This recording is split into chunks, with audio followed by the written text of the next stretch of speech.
नमस्कार दर्शक बंधु शुभ सकाळ। आज हूँ 5 अक्टोबर रविवार। आज रही देश विदेश राज्यर 20टी गुरुत्वपूर्ण खबर। कौन कौन खबर रही चलता नजर पकाइबा। प्रथम खबर, कृषि ओडिशा समावेश 2025-26 आयोजन निमंते प्रथम प्रस्तुति बैठक अनुष्ठित।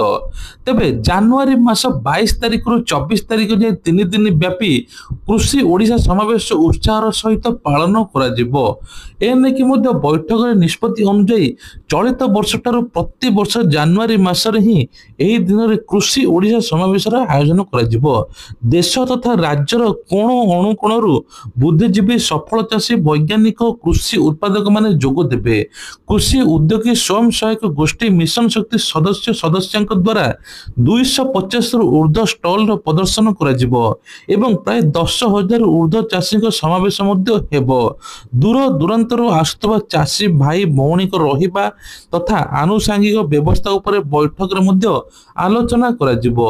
विशेषकर चाषी माने किभଳି नुआ नुआ टेक्नोलोजी जानिबे, किभଳି से विषय अनुध्यान करिवे, सब किछि मध्य एठारे शिखा जिवो। परवर्ती खबर होची पुरातन छात्र छात्री को योगदान को अधिक व्यापक करा जिवो। सेमानक सहयोग सहभागितारे विद्यालय समृद्धि होची। विद्यालयर भित्तिभूमि गुणात्मक शिक्षादान रे परिवर्तन आछि। सेमानकर एही निष्पापर सहयोग एवं त्याग विद्यालय को अग्रगति आड़क नेउची। आगामी दिन में अधिक रु अधिक पुरातन छात्र छात्री निज विद्यालय सहित जोड़ी होई एक विकास जेपली निजको सामिल करिवे से दिगरे समस्त प्रकार कार्यक्रम आयोजन करा जिवो। तेबे शनिवार दिन पंचसखा शिक्षा सेतु संगठन प्रथम परिचालन परिषद बैठक रे मुख्य शासन सचिव मनोज आहूजा उल्लेख करिसंती। जहा फल कहुच्छे विद्यालय उन्नति पई पुरातन छात्र छात्री आर्थिक अनुदान सहित सरकार 2 गुणा राशि को मिसाई मोट 26 कोटी टंकार 1569 प्रकल्प मंजूर देइचंती। जहा फल स्कूल अधिक उन्नति हेले एथर पिला माने पाठ पढ़िया पई आसीबे। तबे षष्ठ रु 10म श्रेणी छात्र छात्री को आर्थिक साक्षरता उपर शिक्षा दिया जिवो। एथि पई जातीय शिक्षा केंद्र पीएस रो चुक्तिनामा स्वाक्षरित होईची। तबे विशेष करी कुआ जाउची जे एथर मध्याह्न भोजन हॉल निर्माण प्रस्ताव को अनुमोदन दे जाईची।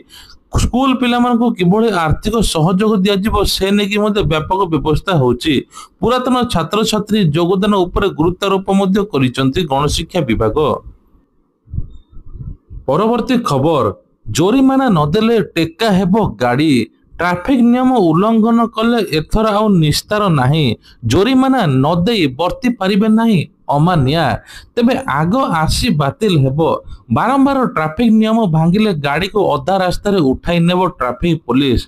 ट्रैफिक नियम उल्लंघनकारी को साबाड़ करिबो कोठर हेउची एबे केंद्र। तेबे विशेष कर ट्रैफिक नियम भांगी बेफिकर बुलुचंती उल्लंघनकारी। जोरिमाना कटले भी खातिर नाही किंतु आउ निस्तार नाही। जोरिमाना नदेले आगको आसी हेबो बातिल। तुरंत गाड़ी उठाई नेबो पुलिस। एने मोटर जन आईन संशोधन आनी चिट्ठी प्रस्ताव विज्ञप्ति जारी करा जायछि। एने कि मतामत मिलिया परे विधिबद्ध भावे विज्ञप्ति प्रकाश करिबो केंद्र सड़क परिवहन विभाग। चालाण कटिबार 45 दिन मध्य अपील करिपारिबे गाड़ी चालक। एतेपై गाड़ी चालक को अपीलेट अथॉरिटी जिबाकू पड़िबो। अपीलेट अथॉरिटी अभियोग उपरे राय को देले कोर्ट रे आवेदन करिबाकू 7 दिन रे समय उल्लंघनकारी को दिया जिवो। हेले जोरिमाना नदेले अपीलेट अथॉरिटी नगले गाड़ी आसी बातिल हेबो, गाड़ी को मध्य उठाई नहीं जिवो। तेबे एहा बाद 5 थरो जदि अधिक चालाण कटिथिबा गाड़ी को जब्त करा जिवो बोली कुआ जाउची। परवर्ती खबर, दिनक परे गजलक्ष्मी पूजा शेष पर्यायर तोरण निर्माण कार्य। तो विशेष करिके गजलक्ष्मी पूजा रे एबे बेस उत्साह महल लागिछि। गोटे दिन पर रहितबारु कारीगर माने दिन राति कार्य करी तोरण कार्य समाप्त करिबारे लागिचंती। सेपटे विषम कटक दोल मंडप रे मां को पूजा पई 13 दिन धरि करा जिबार निर्धारण कराइथिबारु पूजा स्थल को सुंदर आलोकमाल सजा होईछि। एपटे ढेंकानाल लक्ष्मी पूजा प्रस्तुत तेणु सरकार किसी आर्थिक राशि प्रदान करेंगे जहाँफल एवं दशहरा टू आरंभ करिकी लक्ष्मी पूजा पर्यंत सबकिछि सरकार तदारख करुचंती। सबकिछि नियम समान रहिबो। निशा मुक्त हेबो अंचल, डीजे बाजिबो नाही, ता सहित ठाकुरंकर पौराणिक गीत लागिबो। ପରବର୍ତ୍ତୀ ଖବର ଅଛି ମୋଦି ସରକାରଙ୍କର ବଡ଼ ଘୋଷଣା ଉଦ୍ୟୋଗପତିଙ୍କ ପାଇଁ କି ସରକାର ନୂତନ ଯୋଜନା ମଧ୍ୟ କରୁଛନ୍ତି। ଏଥର MSME ଯୋଜନାରେ ମଧ୍ୟ 10 ଲକ୍ଷ ପରିବର୍ତ୍ତେ 20 ଲକ୍ଷ ବୃଦ୍ଧି କରିଛନ୍ତି, ଯାହାଫଳରେ ଉଦ୍ୟୋଗପତିଙ୍କୁ ବେଶ ସହାୟକ ହେବ। ସେମାନେ ମଧ୍ୟ ଅଧିକରୁ ଅଧିକ ରୋଜଗାର ସୃଷ୍ଟି କରିପାରିବେ। ଏପଟେ ସରକାର ମଧ୍ୟ କହିଛନ୍ତି ବିହାର ନିର୍ବାଚନ ପାଇଁ କି ଯୁବପିଢ଼ିକୁ 1,000 ଟଙ୍କା ମିଳିବ। କେବଳ ବେକାରୀ ଯୁବକ ଯୁବପିଢ଼ିକୁ ମିଳିବ ବୋଲି କୁହାଯାଉଛି। ତା ସହିତ ମଧ୍ୟ 25 ଲେଖା ମହିଳାକୁ ମିଳିବ। ଏପଟେ ୟୁପି ସରକାର କହିଛନ୍ତି ମହିଳାଙ୍କୁ ମାଗଣା ଗ୍ୟାସ ମିଳିବ, ଦୀପାବଳି ଗିଫ୍ଟ ଅଛି ବୋଲି।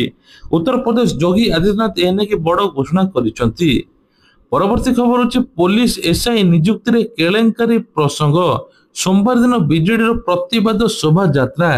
ରାଜ୍ୟ ସରକାରଙ୍କର ପ୍ରଚ୍ଛନ୍ନ ହାତ ରହିଛି ବୋଲି ଅଭିଯୋଗ କରିଛି ସିବିଆଇ ତଦନ୍ତରେ ଦାବି ଆନ୍ଦୋଳନକୁ ଓହ୍ଲାଇବ ବିଜୁ ଜନତା ଦଳ। ପୋଲିସ ବିଭାଗରେ ଏହି ଦୁର୍ନୀତି ହୋଇଥିବା ବେଳେ ପୋଲିସ ବିଭାଗର ଏକ ଅଂଶ ଭାବେ ରହିଥିବା କ୍ରାଇମବ୍ରାଞ୍ଚ ଦ୍ୱାରା ତଦନ୍ତ ଗ୍ରହଣୀୟ ନୁହେଁ ବୋଲି ବିଜୁ ଜନତା ଦଳ କହିଛି। ତେବେ ଶଙ୍ଖ ଭବନରେ ଶନିବାର ଦିନ ଆୟୋଜିତ ସାମ୍ବାଦିକ ସମ୍ମିଳନୀରେ ବରିଷ୍ଠ ସାଧାରଣ ସମ୍ପାଦକ ପ୍ରୀତିରଞ୍ଜନ ଗଡ଼େଇ ଏବଂ ବିଜୁ ଯୁବ ଜନତା ଦଳର ସଭାପତି ଚିନ୍ମୟ ସାହୁ ପୋଲିସ ଏସ୍ଆଇ ନିଯୁକ୍ତିରେ ହୋଇଥିବା କେଳେଙ୍କାରୀ ପ୍ରସଙ୍ଗରେ ରାଜ୍ୟ ସରକାରଙ୍କର ଭୂମିକା ପ୍ରଶ୍ନବାଚୀ ସୃଷ୍ଟି ହୋଇଛି। ପରବର୍ତ୍ତୀ ଖବର ହଉଛି ଭୂସ୍ଖଳନ ମୁକାବିଲା ପାଇଁ ମାଷ୍ଟର ପ୍ଲାନ ପ୍ରସ୍ତୁତ କରିବେ ଓଡ଼ିଶା ସରକାର। ନିକଟରେ ଗଜପତି ଜିଲ୍ଲାରେ ଘଟିଥିବା ଭୂସ୍ଖଳନ ପରେ ଜନଜୀବନ ହାନି ଏବଂ ରୋକିବା ପାଇଁ ଓଡ଼ିଶା ସରକାର ବ୍ୟାପକ ଯୋଜନା ପ୍ରସ୍ତୁତ କରିଥିବା ନେଇ ରାଜସ୍ୱ ବିପର୍ଯ୍ୟୟ ପରିଚାଳନା ମନ୍ତ୍ରୀ ସୁରେଶ ପୂଜାରୀ ସୂଚନା ଦେଇଛନ୍ତି। ତେବେ ରାଜ୍ୟରେ ପାହାଡ଼ିଆ ଅଞ୍ଚଳରେ ଭୂସ୍ଖଳନ ହେଉଥିବା ସମସ୍ତ ଅଞ୍ଚଳ ଚିହ୍ନଟ କରିବା ପାଇଁ ପଦକ୍ଷେପ ନିଆଯିବ ବୋଲି କୁହାଯାଇଛି। ଅପରପକ୍ଷରେ ଭୂସ୍ଖଳନ ଦ୍ୱାରା ପ୍ରଭାବିତ ଲୋକଙ୍କୁ କ୍ଷତିପୂରଣ ପ୍ରଦାନ ପ୍ରକ୍ରିୟା ଆରମ୍ଭ ହୋଇସାରିଛି। ଜିଲ୍ଲା କଲେକ୍ଟର ମାନଙ୍କୁ ମଧ୍ୟ କ୍ଷୟକ୍ଷତିର ପରିମାଣ ଆକଳନ କରି ରିପୋର୍ଟ ଦାଖଲ କରିବା ପାଇଁ ନିର୍ଦ୍ଦେଶ ଦିଆଯାଇଛି, ଯାହା ଆଧାରରେ ଆସନ୍ତାକାଲି ସୁଦ୍ଧା ପ୍ରଭାବିତ ପରିବାରକୁ କ୍ଷତିପୂରଣ ରାଶି ପ୍ରଦାନ କରାଯିବ ବୋଲି କୁହାଯାଉଛି। ଏଥିସହିତ ମଧ୍ୟ ଜଳବନ୍ଦୀ ପାଇଁ ବିପଦପୂର୍ଣ୍ଣ ବୋଲି କୁହାଯାଉଛି। ପରବର୍ତ୍ତୀ ଖବର ହଉଛି ସୁସ୍ଥ ନାରୀ ସଶକ୍ତ ପରିବାର ଅଭିଯାନରେ ଓଡ଼ିଶା ଜାତୀୟ ସ୍ତରରେ ଅଗ୍ରଣୀ। 71,000ରୁ ଅଧିକ ମହିଳା ଉପକୃତ। ସୁସ୍ଥ ନାରୀ ସଶକ୍ତ ପରିବାର ଅଭିଯାନ ବା SNSPA ରେ ଓଡ଼ିଶା ଜାତୀୟ ସ୍ତରରେ ଅଗ୍ରଣୀ ସ୍ଥାନ ବହୁବିଧ ସ୍ୱାସ୍ଥ୍ୟ କ୍ଷେତ୍ରରେ ପ୍ରଶଂସନୀୟ ପ୍ରସାର ଏବଂ ପ୍ରଭାବୀ ପ୍ରଦର୍ଶନ କରିଛି।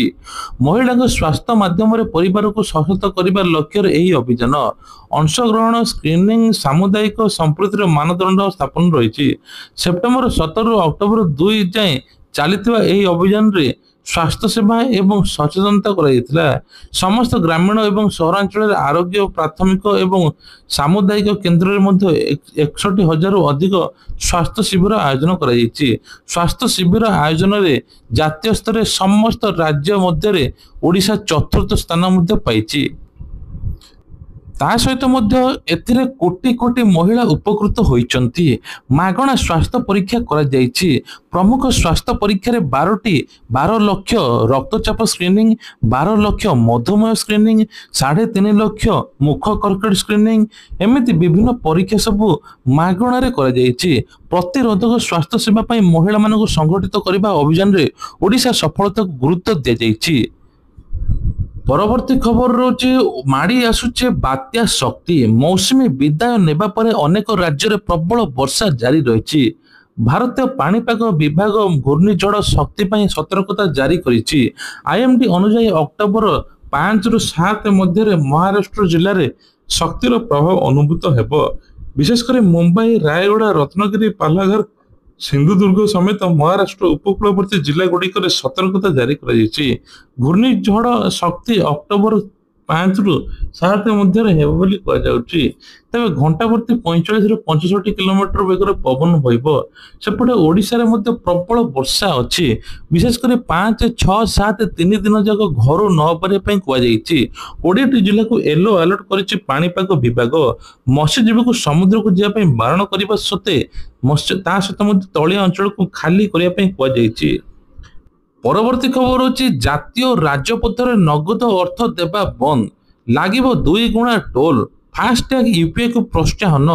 ଜାତୀୟ ରାଜପଥରେ ଟୋଲ ପେମେଣ୍ଟକୁ ଆହୁରି ଡିଜିଟାଲ କରିବା ପାଇଁ ସରକାର ନୂତନ ନିୟମ ଲାଗୁ କରୁଛନ୍ତି।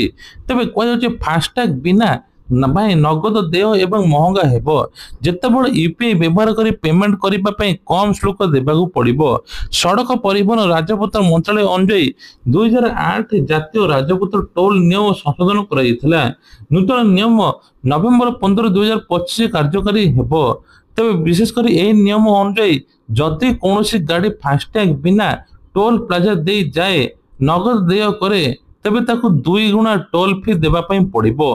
तथापि जदि समान गाड़ी यूपीआई माध्यम देय करे केवल तांकू 1.2 गुण टोल फी देबा पई पड़िबो। उदाहरण स्वरूप जदि फास्टैग व्यवहार करी 100 टोल देले 200 टंका नगद एवं यूपीआई रे 125 टंका लागियो बोली कुआ जाउची। परवर्ती खबर होचे 15 दिन रे हेबो क्लेम सेटलमेंट। बैंक गुड़िया पई आरबीआई रो नुआ नियम। भारतीय रिजर्व बैंक क्लेम सेटलमेंट संशोधन नियम जारी करिछि। नुआ नियम रे बैंक गुड़ी को निजर मृत ग्राहक बैंक अकाउंट लॉकर क्लेम 15 दिन भितर सेटलमेंट करिवा पई हेबो। जदि एथिरे विलंब हुए बैंक गुड़ी को मृतक को नोमिनी को क्षतिपूरण देबा पई पड़िबो। केंद्रीय बैंक रो नुआ मार्गदर्शित रे बैंक गुड़ी को अलग अलग सेटलमेंट नियम समान होई जिवो। ए द्वारा ग्राहक को दाबी समाधान प्रक्रिया सहज होई परिबो। आसंता वर्ष मार्च 31 पूर्वरु एही नुआ नियम कार्यकारी करिया पई आरबीआई सब बैंक गुडी को मध्ये निर्देश देइछि। या सहित कस्टमर सर्विस एवं सुधारिबा पई प्रमाण पत्र गुडी कर मध्ये मूल्यांकन करिया पई निष्पत्ति नेइछि आरबीआई। परवर्ती खबर होछि आधार बायोमेट्रिक संशोधन देह छाड़ कला यूआईडीएआई। तेबे उपकृत हेबे 6 कोटी पिला बाध्यतामूलक बायोमेट्रिक संशोधन बा देह छाड़ करिछि जाफल 6 कोटी पिला उपकृत हेबे। 5 वर्षर कम बयस पिला फोटो नाम जन्म तारीख लिंग ठिकाना जन्म प्रमाण पत्र आधार करी पंजीकरण करिथांती। आधार पंजीकरण पय 5 वर्षर कम पिलांकर आंगुठी छाप एवं आईआरसी बायोमेट्रिक ग्रहण कर जाय नाही कारण पिला माने परितत्व होई नथांती। तेबे 5 वर्षर ऊपर को 6-7 वर्ष हे जेतले आधार कार्ड करंती एथरे उपकृत हेबे गुडाई पिला सब मागणा रे मध्ये अपडेट करई हबो। परवर्ती खबर होचे माओ मुक्त हेब प्रतिटी गाँ 2031 सुधा 24 घंटा रे मिलिबो 24 घंटा पर्यंत मिलिबो पानी बिजुली। अमित शाह देले प्रतिश्रुति। तबे अमित शाह प्रथमे मां दांतेश्वरी मंदिर रे प्रार्थना करिथिले। तबे कुआ जाउछि जे नक्सल मुक्त हेब भारत समस्त अंचल नक्सल मुक्त हेब 24 घंटा रे गाँ गहली रे पानी एवं बिजुली रहिबो कौन प्रकार असुविधा हेब नाही। 2031 सुधा प्रत्येक गाँ रे बिजुली विद्युत रास्ता पानी सब किछि हेब कौन समस्या रहिबो नाही बोली सूचना दैछन्ती अमित शाह। परवर्ती खबर अछि श्रद्धारंक घरु 55 दादन श्रमिक उद्धार चालाण योजना भंडूर। तबे कुआ जाउछि 2 जण चंपट पुणी राज्य बाहर को चालाण पूर्व बलांगीर जिलार कंटाबाजी पुलिस दादन सरदार देव प्रकाश बेहरा घर 55 श्रमिक उद्धार करिछि। उद्धार श्रमिक नुआपड़ा एवं बलांगीर जिलार तुरेगला अंचल बोली जना पड़छि। सेमानक मध्य 25 जन पुरुष एवं 16 जन महिला 14 जन छोट पिला थिले। बलांगीर श्रमिक अंचल मध्य अधिकारी माने आसी समस्त दादन श्रमिक सहित कागज पत्र जांच करछन्ती। अन्य पक्षरे एथिरे संपूर्ण 2 दादन सरदार देव प्रकाश बेहरा एवं ब्रजकिशोर बेहरा ताको विरुद्ध रे मध्ये पुलिस मामला करिछि एवं पुलिस मध्ये खोजा खोजी करूछि। परवर्ती खबर तबे कोचिंग सेक्टर रे निया लागिला हठात बड़ विस्फोरण होईछि। विशेष करी कुआ जाउछि जे कोचिंग सेक्टर रे कादेरी गेट रे अवस्थित द सन क्लासेस लाइब्रेरी रे तळ मलर विस्फोरण होईछि। विस्फोरण एते शक्तिशाली थिला जे 2 जनकर मृत्यु होईछि 7 जन मध्ये आहत होईछन्ती। तबे कुआ जाउछि जे एथर सेप्टिक टैंक रो मिथेन गैस लीक होइथिला जा पर विस्फोरण घटिथिला। अपराह्न 3:19 मिनिट रे मध्ये सूचना मिलिथिला। तबे कादरी गेट पुलिस स्टेशन अंचल रे कोचिंग सेक्टर रे बेसमेंट रे विस्फोरण होइथिला। एई घटना मोट 7 जन आहत होइछन्ती 2 युवकर मृत्यु मध्ये होइछि। परवर्ती खबर होचे सस्ता हैला बाइक। तबे सस्ता हैला रॉयल एनफील्ड जीएसटी 2.0 अधीन 350 सीसी पर्यंत मोटरसाइकिल केंद्र सरकार 28 रु 18% करिसंती जहा पर सीधा सड़क पाखापाखि 10 रु 20 हजार ऊपर सस्ता होईछि। एबे 350 सीसी ऊपर को जे गाड़ी किनिबे ताहा मध्ये लागि जिवो 40% टैक्स।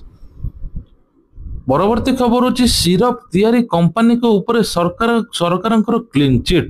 ତେବେ ରାଜସ୍ଥାନରେ ଯେଉଁ ସବୁ ଘଟଣା ଘଟିଥିଲା, କଫ୍ ସିରପ ଖାଇ 11 ଜଣଙ୍କର ମୃତ୍ୟୁ ହୋଇଥିଲା ଶିଶୁଙ୍କର, ନକଲି ଔଷଧ ତିଆରି କରୁଥିବା ଧରା ପଡ଼ିଥିବା କମ୍ପାନୀଗୁଡ଼ିକୁ ସୁରକ୍ଷା ଦେବା ପାଇଁ ଅଧିକାରୀଙ୍କୁ ନିଲମ୍ବିତ କରାଯାଇଛି। ସେମାନଙ୍କ ବିରୁଦ୍ଧରେ ନକଲି ଔଷଧ ପ୍ରସ୍ତୁତ ସମ୍ପୃକ୍ତ କମ୍ପାନୀଗୁଡ଼ିକର ସମ୍ପର୍କରେ ଲୋକସଭା ନୀତି ଆୟୋଗର ଭୁଲ ତଥ୍ୟ ଦାଖଲ କରିବାର ଅଭିଯୋଗ ରହିଛି। ରାଜସ୍ଥାନ ଅନେକ ଅଞ୍ଚଳରେ କାଶ ଚିକିତ୍ସା ପାଇଁ କି ମଧ୍ୟ ତେବେ କୁହାଯାଉଛି ହାଇଡ୍ରୋବ୍ରୋମାଇଡ୍ ସିରପ ଖାଇବା ପରେ ପିଲା ଅସୁସ୍ଥ ହୋଇପଡ଼ିଥିଲେ। କିଛି ପିଲାଙ୍କର ମଧ୍ୟ ମୃତ୍ୟୁ ହୋଇଛି। ଔଷଧର ଯୋଗାଣକୁ ନିଷେଧ କରାଯାଇଛି। ନମୁନା ପରୀକ୍ଷା କେନ୍ଦ୍ରକୁ ମଧ୍ୟ ପଠାଯାଇଛି। ଚାଷୀମାନଙ୍କ ପାଇଁ ବଡ଼ ଅପଡେଟ୍, ପିଏମ୍ କିଷାନ ଟଙ୍କା ଖୁବ୍ ଜଲ୍ଦି ମିଳିବା ପାଇଁ ଯାଉଛି। 21ତମ କିସ୍ତି ଖୁବ୍ ଜଲ୍ଦି ମିଳିବ। ଯେଉଁମାନଙ୍କୁ 20ତମ କିସ୍ତି ମିଳିନି ସେମାନଙ୍କୁ ଏକା ସାଙ୍ଗରେ 2ଟି କିସ୍ତି ମିଳିବ। ତା ପୂର୍ବରୁ ଇକେୱାଇସି କରିଦିଅନ୍ତୁ। କେବଳ ଇକେୱାଇସି ବାକି ଥିବାରୁ ପିଏମ୍ କିଷାନ 20ତମ କିସ୍ତି ପାଇନାହାନ୍ତି ଲକ୍ଷ ଲକ୍ଷ ଚାଷୀ। ତେଣୁ ଏବେ ଆପଣମାନେ ଇକେୱାଇସି କରିଦିଅନ୍ତୁ, ଯାହାଫଳରେ 2ଟି କିସ୍ତି ଏକା ସାଙ୍ଗରେ ପାଇବେ। ତା ସହିତ ମଧ୍ୟ ଆପଣମାନେ ନିଜର ମଧ୍ୟ କିଷାନ କ୍ରେଡିଟ୍ କାର୍ଡ ମଧ୍ୟ ଆପ୍ଲାଏ କରନ୍ତୁ। ଏଥର ସରକାର ଘୋଷଣା କରିଛନ୍ତି କିଷାନ କ୍ରେଡିଟ୍ କାର୍ଡ ମାଧ୍ୟମରେ ଚାହିଁଲେ ଆପଣ 5 ଲକ୍ଷ ପର୍ଯ୍ୟନ୍ତ ଋଣ ନେଇପାରିବେ ବିନା ମର୍ଗେଜରେ। ପରବର୍ତ୍ତୀ ଖବର ହେଉଛି ସୁଭଦ୍ରା ଟଙ୍କାକୁ ନେଇକି ବଡ଼ ଅପଡେଟ୍। ସୁଭଦ୍ରାରୁ ବାଦ ପଡ଼ିଲେ ଲକ୍ଷ ଲକ୍ଷ ମହିଳା। ଯାହାଙ୍କୁ 60 ବର୍ଷ ହୋଇଯାଇଛି ସେମାନଙ୍କୁ ସୁଭଦ୍ରା ଟଙ୍କା ମିଳିବ ନାହିଁ। ସେମାନେ ଭତ୍ତାରେ ସାମିଲ ହେବେ। ପ୍ରତି ମାସରେ ତାଙ୍କୁ ଭତ୍ତା ମିଳିବ। ଏପଟେ ଭତ୍ତା ଟଙ୍କାକୁ ନେଇକି ବଡ଼ ଅପଡେଟ୍। ଯେଉଁମାନଙ୍କୁ 80 ବର୍ଷରୁ ଉର୍ଦ୍ଧ୍ୱ ହିତାଧିକାରୀ ତାଙ୍କୁ ମିଳିବ 3500। 60 ବର୍ଷକୁ ଭତ୍ତା ବଢ଼ିବ ବୋଲି ସରକାର କହିଛନ୍ତି।